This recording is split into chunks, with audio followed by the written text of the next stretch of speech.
Assalamualaikum warahmatullahi wabarakatuh.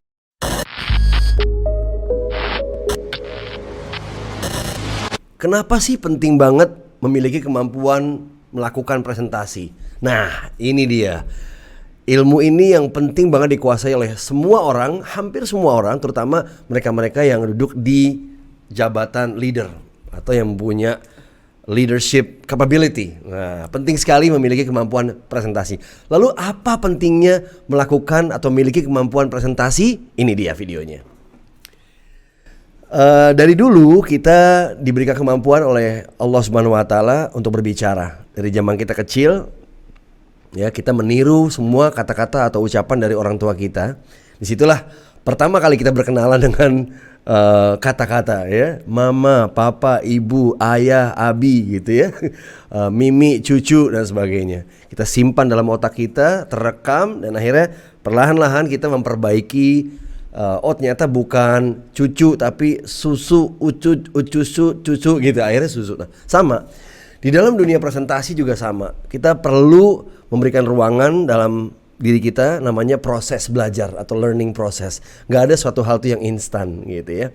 Nah pertanyaannya adalah bagaimana caranya membiasakan atau memiliki kemampuan presentasi. Inilah yang kita mau bahas sekarang. Di video ini kita akan diskusi bersama-sama tentang bagaimana caranya memiliki kemampuan presentasi dan seberapa penting sih kemampuan presentasi itu gitu ya. Nah di sini ada slide judulnya Don't Just Stand Up But Stand Out. Nggak cuma berdiri di depan orang banyak tapi juga stand out. Stand out itu artinya memukau atau terlihat berbeda, memiliki kemampuan yang berbeda dan memorable, itu dia. Jadi di bawah lagi ada tulisan presentation do it with style. Betul sekali. Style itu penting. Everyone has got their own style. You also have your own style. I also have my own style. Bagaimana teman-teman ngelihat, inilah stylenya Steny gitu ya. Dengan menggerakkan tangan, dengan berhenti, dengan ngomong, dengan bercerita dan sebagainya. Sebelum saya mulai, saya cerita dulu sedikit. Ada seorang sahabat saya yang dia tuh duduk di jabatan paling tinggi di sebuah perusahaan yang besar sekali. Ada 4.000 orang di bawahnya. Dia dipercaya oleh prinsipal atau pimpinannya, perusahaan Jerman. Suatu saat dia telepon saya, bro, lu mesti datang ke kantor gue. Kenapa nih tiba-tiba? Congrats ya, lu berhasil jadi pimpinan. Aduh bro, it's not that easy bro, it's not that happy gitu. Dia bilang, oh masa sih lu jadi pimpinan kok nggak happy? Lu ke kantor gue sekarang. Nah akhirnya saya berangkatlah ke kantor dia, ngobrol di situ. Dan dengan wajah sedikit lesu dia bilang, iya gue seneng di satu sisi, gue jadi pimpinan mengepalai atau membawahi 4.000 anak buah. Tapi di sisi lain, lu kan tahu, gue paling takut namanya ngomong di hadapan orang. What? Gue bilang, ini adalah pegawai lo. Ini adalah orang-orang di bawah lo yang butuh lo encourage, lo butuh lo kasih semangat. Kenapa lo takut? Ya lo tahu sendiri pengalaman yang dulu itu. Ya, tapi nggak sama pengalaman dulu dan sekarang. Bro, bayangin gue bilang. Ini 4.000 orang ini bisa lo bawa menuju ke arah tujuan perusahaan yang lo mau.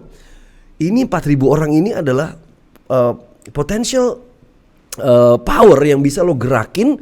Dan dengan kemampuan public speaking lo, dengan kemampuan presentasi lo bisa mengajak mereka untuk melakukan satu perubahan. Iya tapi kan gue gak tahu, gue selalu deg-degan, gue selalu gemeter gitu loh. Oke.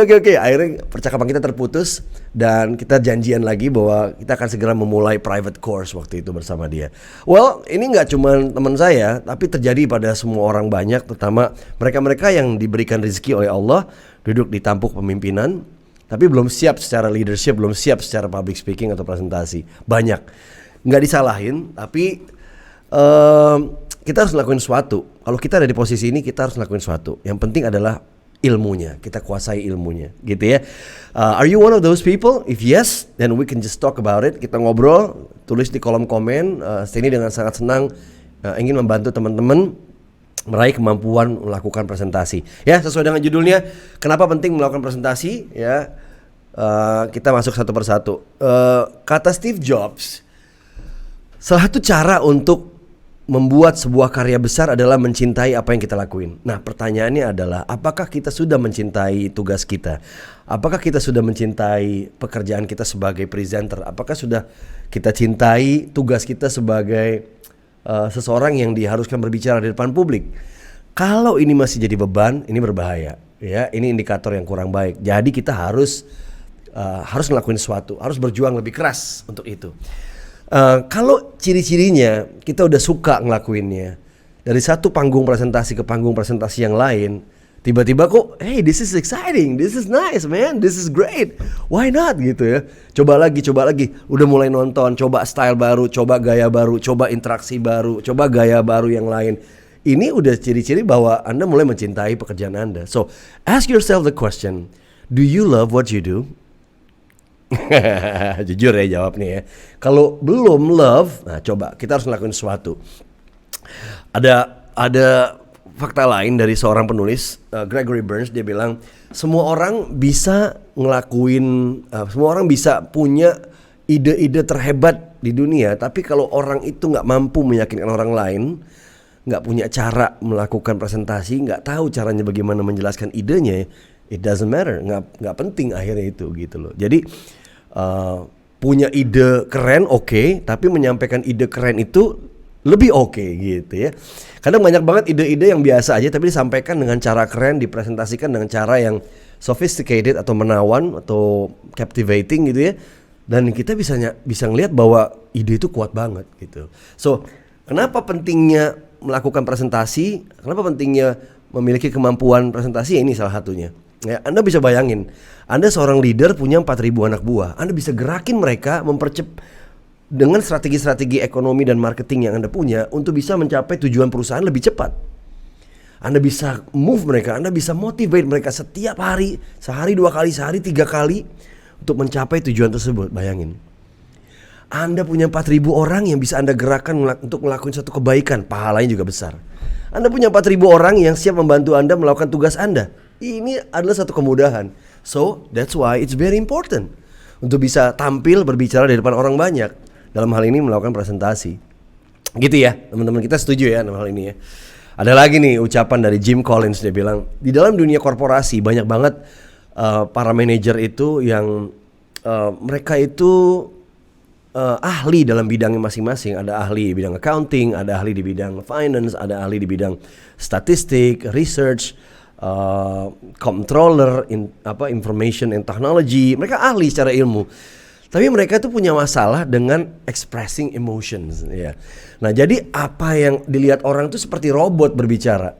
Ya, satu hal yang terlalu kaku, ya keilmuan mereka aja. Padahal ketika seorang berbicara, mereka mau ngelihat manusia berbicara dan pada umumnya manusia aja ngomong kayak saya gini kan. Ada senyumnya, ya mungkin ada mata terbelalak, ada tangan bergerak, ada penekanan itu. So some managers are uncomfortable with expressing emotions about their dreams, but it's the passion and emotion that will attract and motivate others. Jadi apalagi yang paling penting dalam presentasi ini? Tadi emotion and passion tadi. Jadi presentasi bukan cuma sekedar pengetahuan apa yang dipresentasikan, tapi kemampuan kita mentransfer emosi itu juga penting. Ya, kenapa ini penting? Ya karena manusia suka dengan namanya emosi. Manusia suka mendengarkan cerita, manusia suka tersentuh hatinya dan sebagainya. So, 3 quote ini juga sangat penting dan membuat kita jadi bersemangat untuk bisa menjadi seorang presenter atau menguasai ilmu presentasi dengan benar, yang baik gitu ya.